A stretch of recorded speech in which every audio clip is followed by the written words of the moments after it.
You may be seated. Hello, Your Honor. Hello. This is the case of Miller versus Rasmussen. Thank you, Jerome. Good day, everyone. Good day. Ms. Miller, you're here to prove to your ex-boyfriend, Scotty Rasmussen, that he is not the father of your 3-year-old daughter, Zaylee Rasmussen. Yes, Your Honor. You claim you've been in an ongoing court battle over custody and have petitioned the court several times for a DNA test, all of which have been denied. Yes, Your Honor. Mr. Rasmussen, you claim the real reason Ms. Miller is denying your Zaylee's father is because she hates you. Yes, Your Honor. You say you've been there for your daughter her entire life, and you're here today to prove you are Zaylee's father. Yes, Your Honor. All right, Mr. Rasmussen, why is Ms. Miller saying you're not Zaylee's father? Your Honor, I believe it's just out of pure hatred. She just doesn't want me to have visitation. I drive 160 miles every other weekend just to pick up my daughter and drop her off. That's about 10,000 miles. That's wear and tear on my car. She doesn't have a driver's license. She doesn't have any way to bring her to me. She doesn't have any way to meet me halfway. You say she hates you? Why does she hate you? She hates me because at the end of the relationship, when things got rocky, I'll admit it, I did go to another woman. I'll be the first to admit that. You know, it was my mistake. Is that true, Ms. Miller? No. It's not? No. Tell me what you believe to be true in this situation. Yes, I was very mad at him for being a cheater. He cheated on me through pretty much our whole relationship. No, I do not hate him because of that. I lost my respect for him, yes. He says this is about visitation, too. He loves his daughter, but you don't want him to have the visitation. Is that true? Yes, Your Honor. Why is that? Because I believe that the only reason why he wants the visitation is to claim her on his taxes. That is the furthest thing from the truth. I want my visitation because my daughter means the world to me. I want to be in her life as much as I possibly can. I mean, if he's driving 160 miles each way every other weekend, the money he would get in his taxes, he's spending in gas. I'm paying my child support. I have my child support payments right here, plus an additional $3 fee, plus an additional $60 annual fee just to pay my child support. You pay $50 a week. Just under $50 a week. Plus that $3 with every check, plus another $60 every year to the state. And that's not very much to get what she needs. Is it enough to buy her clothes so she doesn't have to wear cut-off sweatpants and the same T-shirt every time I pick her up? I do that because I don't want... Is it enough money to buy her underwear so you don't got to keep putting her in diapers at 4 years old? I have underwear for her. And she is not in diapers, she is in pull-ups, she is in training right now. She is having problems. She is. But what he's saying, Ms. Miller, is it's clearly not about money if he's paying his child support. And he also spends money coming to see her. What is this really about for you? Why is it you don't want him involved in this child's life? Because I still believe that he is not hers. Okay, and listen, that's what we're here for. I want to get down to the bottom of the truth. Yeah. You don't believe he's her biological father? Yes, Your Honor. So explain to me why. When she was conceived in March of 2011. He wasn't even in the same state. He was in Vegas. And at that time in March, I wasn't even with him.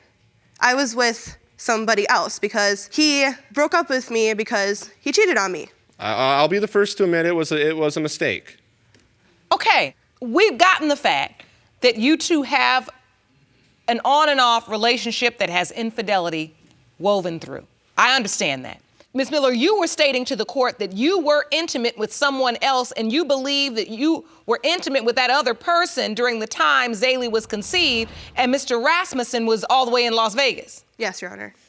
But clearly at some point, Mr. Rasmussen either thought or was informed that he was her biological father because he is paying child support, he's still driving 160 miles each way, and she has his last name. Yes. Mr. Rasmussen, fill me in. At what point were you ever told that you were not her biological father? I believed I was, and still believe, I was the only biological father until about 5 or 6 months or so, give or take, after she was born. We were at family court, talking to the family court commissioner about custody and the things that go along with that, like where she'd be going to school, her doctor, and all that.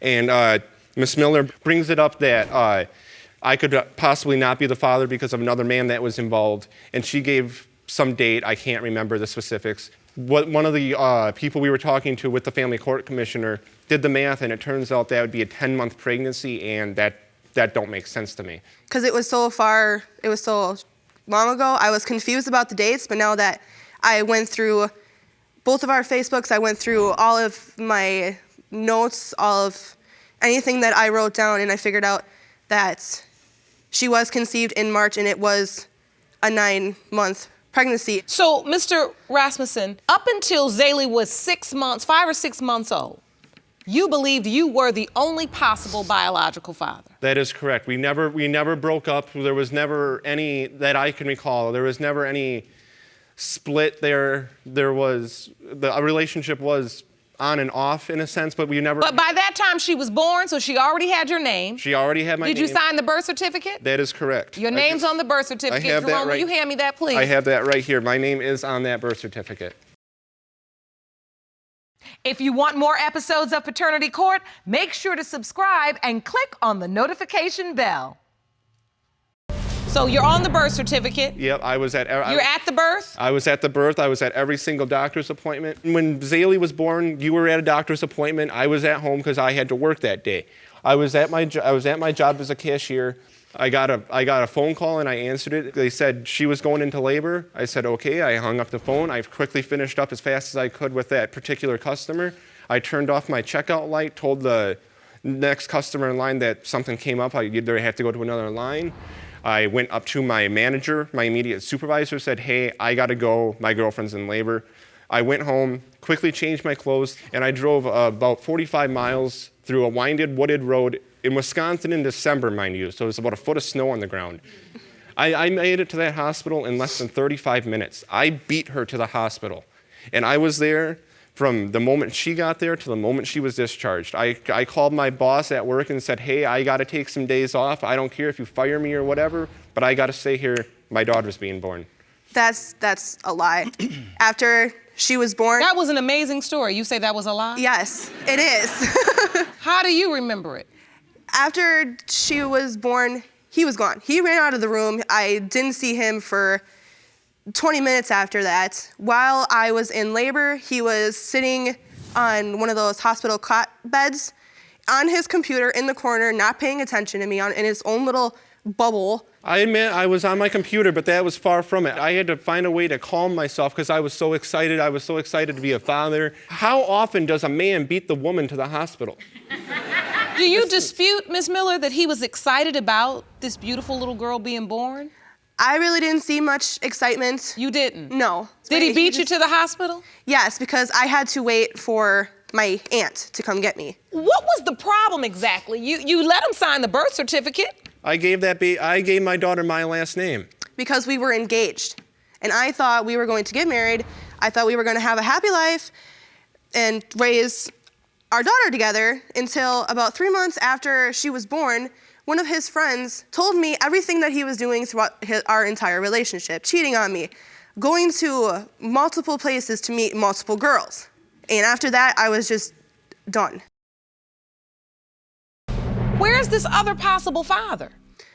I'm not even quite sure. After we broke up, he changed his number, he moved, he pretty much disappeared. I have tried to find him, I have tried to get a hold of him, and I can't find him. But you keep saying, Mr. Rasmussen cheated, he did this, he did that. And as wrong as that may be, you also slept with somebody else.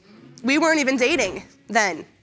I was single at that time because he was with this other lady and I was the side chick, which I didn't even really know about.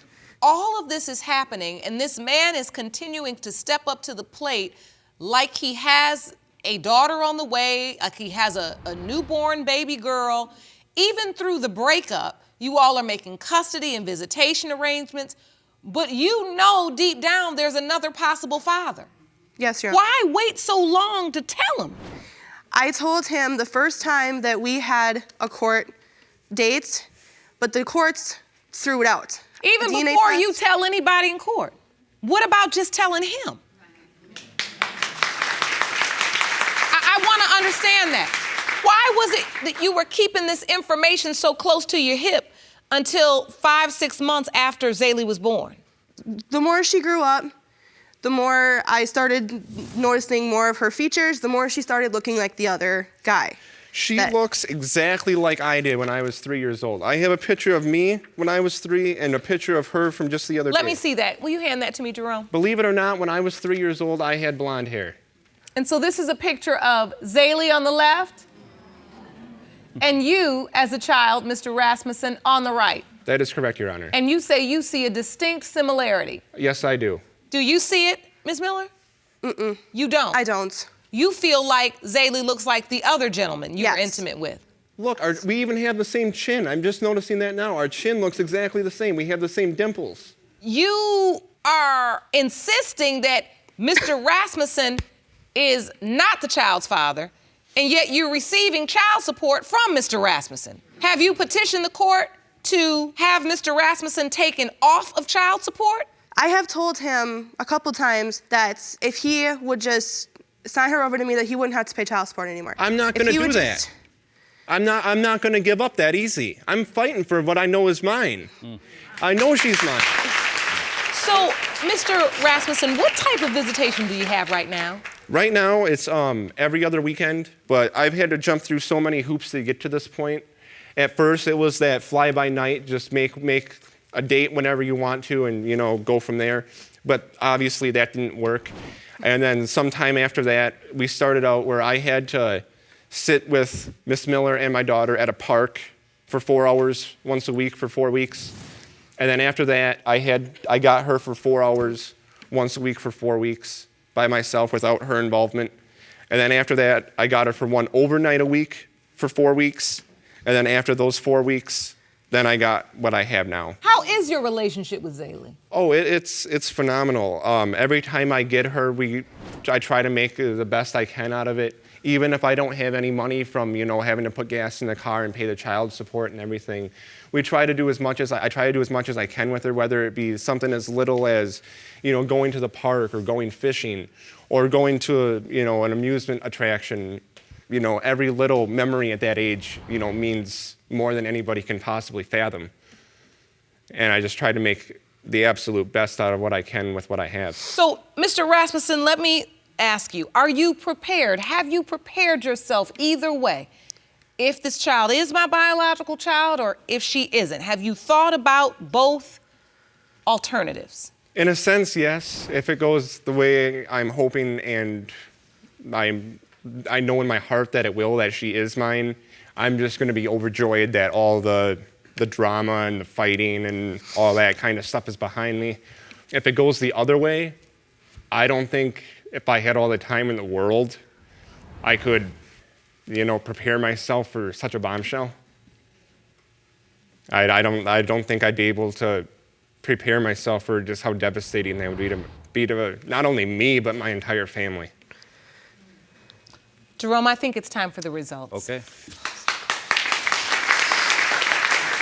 Thank you. These results were prepared by DNA Diagnostics and they read as follows.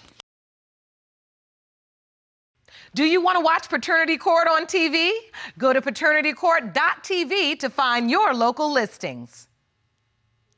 In the case of Miller versus Rasmussen, when it comes to 3-year-old Zaylee Rasmussen, it has been determined by this court. Mr. Rasmussen, you are not the father. Miss Miller. Be respectful. Sorry. Miss Miller. I'm sorry. That's a lot of nerve considering the alternative is somebody that don't want nothing to do with you or your child. I'm sorry. That's a lot of nerve. You just showed me where your priorities were right there. I'm sorry. Because I held out hope that you weren't just acting a fool because you so mad at him because he cheated on you that you would cheat your child out of a father. But that cheering you did, what you cheering? I'm a single mother with nobody that loves me or my child. What you cheering for? I'm not. No, you were. He is over here breaking down because he loves this child so much. I sitting here day after day after day with women hoping a man would drive 16 miles to see their baby, much less 160 miles each way, and abide by a court order and sign a birth certificate and come day after day and week after week so they can grow visitation to have a relationship with a child. And you have no compassion for not just him, but for Zaylee. She's 3 years old. Now, he's not just gonna be heartbroken. We gotta break this news to her. And y'all over here cheering like it's a sport. This is this baby's life. And I asked you, where's this other man? I don't know. And you know he don't want nothing to do with you. Sitting up there cheering. Mr. Rasmussen, I am so sorry. I know this hurts you. Thank you, Your Honor.